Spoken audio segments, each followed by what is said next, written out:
Ace TV.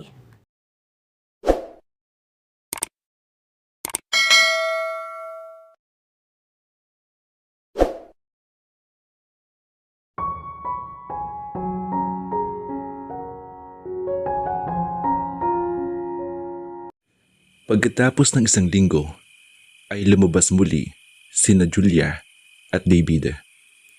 Niyaya siya nito makapag-date. Pumunta sila sa mall at doon kumain, nanood ng sine at naglakad-lakad. Alas 5 na ng hapon, pero dahil hindi pa nila gustong umuwi para mas ma-enjoy ang isa't isa, naglakad-lakad uli sila. Sa kanilang paglalakad, ay nakarating sila sa isang beer shop at nasabik agad si Julia nang makita iyon. Natuwa kasi siya nang makita ang malaking teddy bear na nakadisplay sa labas. Napayakap siya sa teddy bear. Gusto mo? Tanong ni David. Tumango si Julia. I love teddy bears. Kung ganun, bilhin natin ang teddy bears na yan. Hindi. Hindi mo bibilhan ang teddy bears na iyon.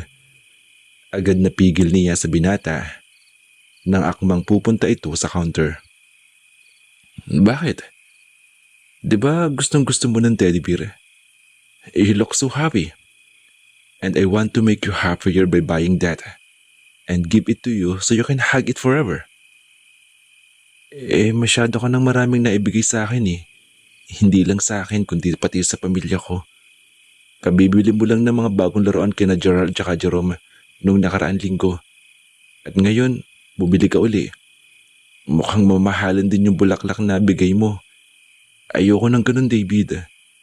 Na-appreciate ko naman pero parang sobra-sobra na yata eh. Simpleng babae lang naman ako. Hindi ko kailangan ng maraming gamit.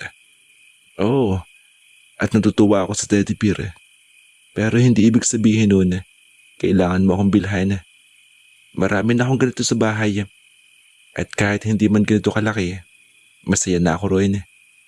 Hindi dahil gusto ko, kailangan ko na makuha.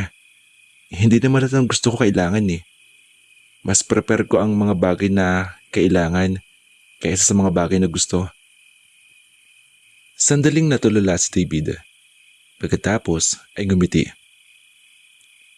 Nababanggit na rin naman ang kailangan sa gusto, di ba? Magbibigay ako ng pahayag tungkol diyan. Ikaw, Julia Reyes, hindi ka lang kagaya ng sinasabi mo sa teddy bear na ito. Hindi lang kita gusto. It's both. Kailangan at gusto rin kita. Dumali ka na naman. Sabi na lang niya. Pero hindi naman napigilang mamula. Nagustuhan niya iyon. Kinilig siya. And you like it. Don't deny it. Hindi naman kaya mag-deny ang mukha ko eh, di ba? Oo. And you look really beautiful whenever you blush. Sabi ni David at hinaplos ang mukha niya. Kung nagiging PDA na sila sa pinagagawa sa loob ng teddy bear shop na iyon, ay wala nang pakialam pa si Julia.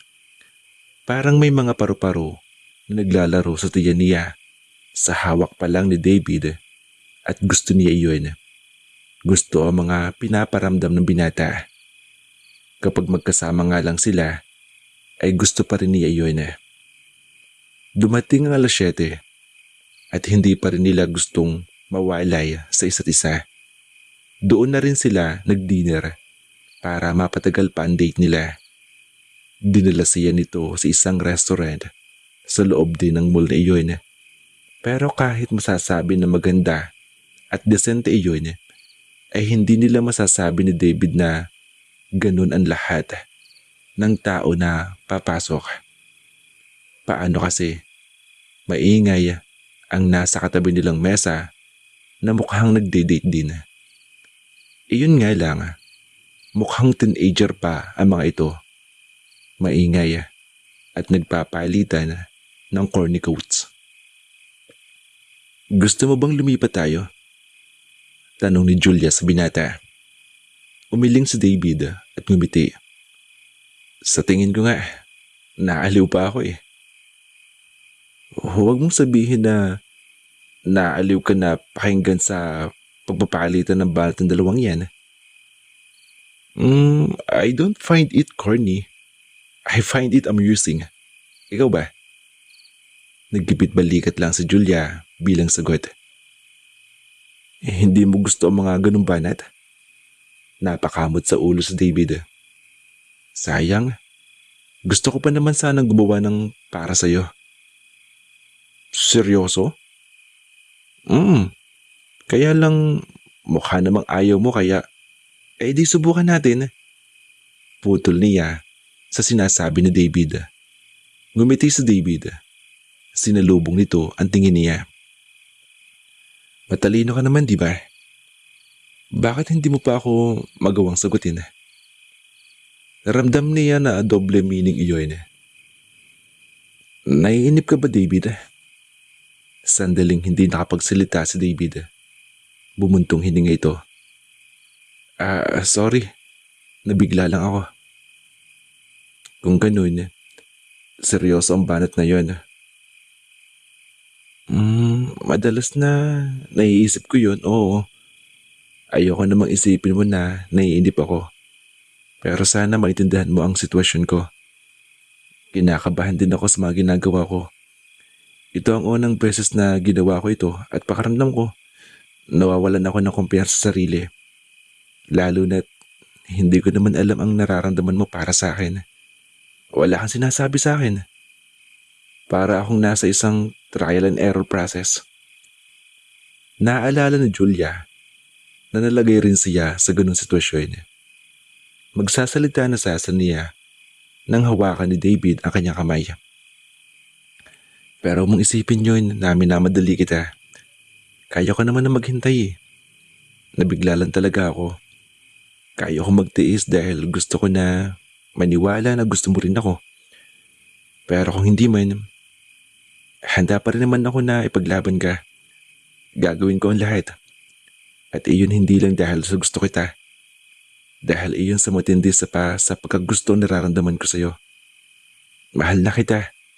At gagawin ko ang lahat para makasama ka habang buhay, Julia. Mahal mo na ako? Tumango si David. Napakabilis ng lahat pero sigurado ako, mahal na kita. Nang makilala at makasama kita ng lubos, marami akong naramdaman na kakaiba sa'yo. Gusto ko palagi kitang kasama. Kapag hindi ko ginagawa yun, palagi ko naman naiisip ang mga panahon na magkasama tayo. When you're there, I'm thinking of you. When you're not there, I'm still thinking of you. Hindi kita magawang alisin sa sistema ko. Kapag wala ka, hindi kumpleto ang buhay ko. Lumambot ang puso ni Julia sa mga sinabi nito. At ganun din ako, David. Ha? Mahal mo rin ako? Tumango siya. Sa tingin ko, kapag kasama kita, masaya ako. Kapag nakakausap at nakikita kita, kumpleto at buo na ang araw ko. Hinahawakan mo lang ako, parang may mga paru-paro na naglalaro sa tiyan ko. Hindi ko magawang maalis sa mukha ko ang ngiti kapag naiisip kita. Nagliwanag ang mukha ng binata. Kung ganun, tayo na ngayon? Nabubulol sabi nito. Saglit siyang natigilan. Gusto kita, David. Pakaramdam ko, mahal na rin kita. Pero pwede bang maghintay muna tayo ng ilang linggo bago natin umpisan ang relasyon na ito?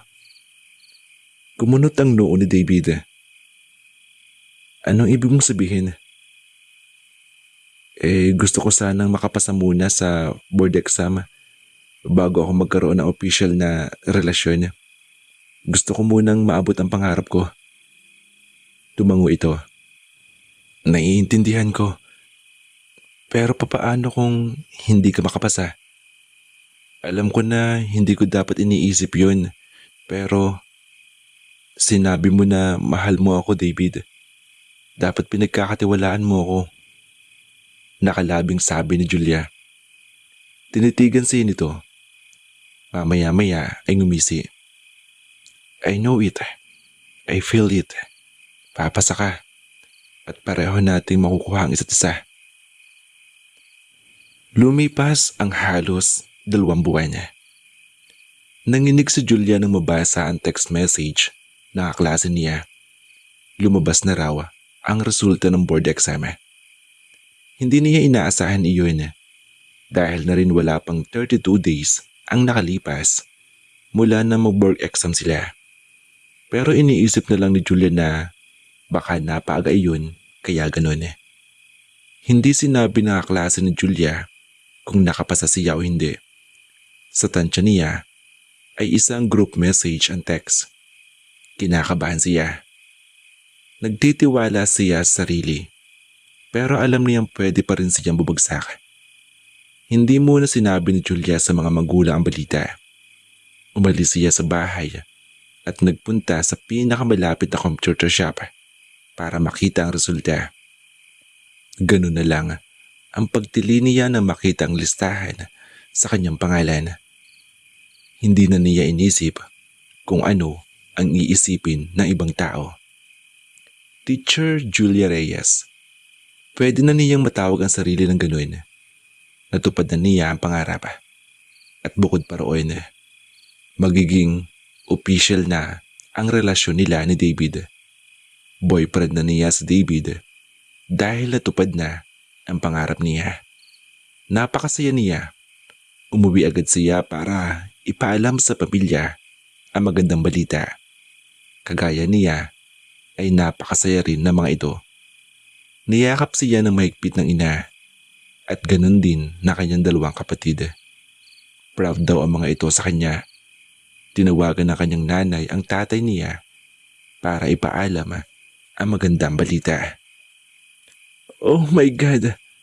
What wonderful news! Congratulations, Julia! Pupunta ako diyan sa bahay ngayon din.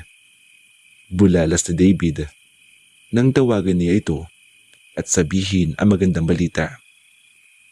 Aha? Pero wala pang 5:30. 4 p.m. lang at alam niyang 5:30 pa ang out ni David sa trabaho. Wala rin silang plano magkita. Mag-undertime ako. Mahalaga pa ba ang trabaho kaysa sa mga ganyang balita? Magse-celebrate tayo kasamang pamilya mo. Isasama ko rin tatay mo. Hindi na umangal pa si Julia. May punto si David. Isa pa, gusto rin niyang i-celebrate ang araw na iyon kasama si David at ang mga espesyal na tao sa kanyang buhay. 6:00 nang dumating si David at ang kanyang tatay. Humaba ang biyahe ng mga ito dahil daw sa traffic. Niyakap siya ng 2 pagdating ng mga ito. I'm so proud of you. I love you. Bulong ni David habang yakap siya. Hindi mapigilan ni Julia na mapangiti. Bukod sa pagpasa sa board exam, espesyal din sa kanya ang araw na iyon dahil tuloy na niyang masasabi na boyfriend niya si David. Kaya na rin niya sagutin ang bulong nito. Hindi nga lang niya ginawa sa ngayon dahil ayaw niyang mailang ang kanyang pamilya. Kumain sila sa labas bilang celebration. Pagkatapos ay niyaya niya mga ito na magpunta sa simbahan kahit na medyo lumalalim na ang gabi. Kailangan niya magpasalamat sa Panginoon pero dahil na rin sa oras at nagiging mainitin na ang ulo ni Jerome dahil gusto nang matulog, nauna nang umuwi ang kanyang pamilya. Tanging si David na lang ang isinama niya sa simbahan. Matagal ang lumuhod si Julia at nagdasal. Pinuna naman niya si David pagkatapos. Mukhang marami kang sinasabi kay Lord ah. Siyempre, sobrang bless ko kaya. Ipinagpasalamat niya ang lahat ng mga bagay na tinatamasa ngayon. Pakaramdam niya ay napakaswerte talaga niya. Maayos sa kanyang pamilya. Natupad na ang matagalan niyang pangarap. At binayaan pa siya ng isang David sa buhay. Sa ngayon, wala na siyang mahihiling. Her life seems so perfect. Kung ganun, puro pasalamat lang sinasabi mo kay Lord? Humiling din naman ako sa kanya. Pwede ko bang malaman kung ano yan? Tinignan niya ang binata, saka ngumiti. Sana, kagaya ng buhay ko ngayon, pagpalain din niya ang relasyon namin ng boyfriend ko na ngayon. Ngumiti na maluwang si David at niyakap siya. Ang akala ko nakalimutan mo na. Hinihintay ko rin ang araw na ito, David. Tumingin si David sa altara. Thank you, Lord, for all the blessings. Higit sa lahat, ang pagbibigay sa akin ng babaeng ito na ngayon ay malaya ko nang matatawag na girlfriend. Paglabas ng simbahan, ay hinalikan siya ni David para masila ang relasyon nila. Hindi na siya umaangal dahil gusto rin naman niya. At kagaya ang pakaramdam ni Julia sa buhay na dinaranas ngayon, ganun din ang halik ni David. It was perfect. Marahan lang ang halik ni David. Napayakap pa siya rito habang sinusunod naman nitong hinalikan ay ang kanyang noo. Julia felt very special. I will love you endlessly, Julia. And I will do the same to you too, David. Or should I call you honey, sweetheart, or babe? Love will do. Nakangiting sagot ni David kahit wala iyon sa sinabi niya. Love. Ang sarap isipin na may matatawag na siyang ganoon. Ang sarap din isipin na nakuha na niya iyon sa edad pa lang niya ngayon. Napakabata pa niya at marami pa silang pagdadaanan ni David. Pero gustong maniwala na dahil mahal nila ang isa't isa, makakayanan nilang pagdaanan ng mga iyon. Naglakad na lang sila pauwi. Dahil mas marami ang pamilya niya, pinadala nila ang kotse sa kanyang tatay para na rin mas maging komportable ang mga ito. Nagpababa na lang sila sa simbahan na hindi naman kalayuan sa bahay nila. Habang magkahawak kamay na naglalakad, napansin ni Julia ang kakaibang kulay ng buwan. Red? It's a red moon. Nasisiyahan pa niyang itinuro ang buwan. Wow, ngayon lang ako nakakita ng ganyan . Ako nga rin nakakamangha, di ba? Mula sa pagtingala sa langit ay bumaling siya sa binata. At masaya rin ako na nakita ko ng ganitong nakakamanghang pangyayari kasama ka. I wonder kung may mga kaibang meaning ang ganitong pangyayari. Siguro, I'll search that later and I will call you. Paano? Hindi ba sinabi mo kanina na nalimutan mo ang cellphone mo kanina sa office? Dahil daw sa pagmamadali ni David kanina, nakalimutan nitong kunin ang cellphone na sandaling binitawan habang nag-aayos ng gamit paalis ng opisina. May spare phone naman ako sa bahay.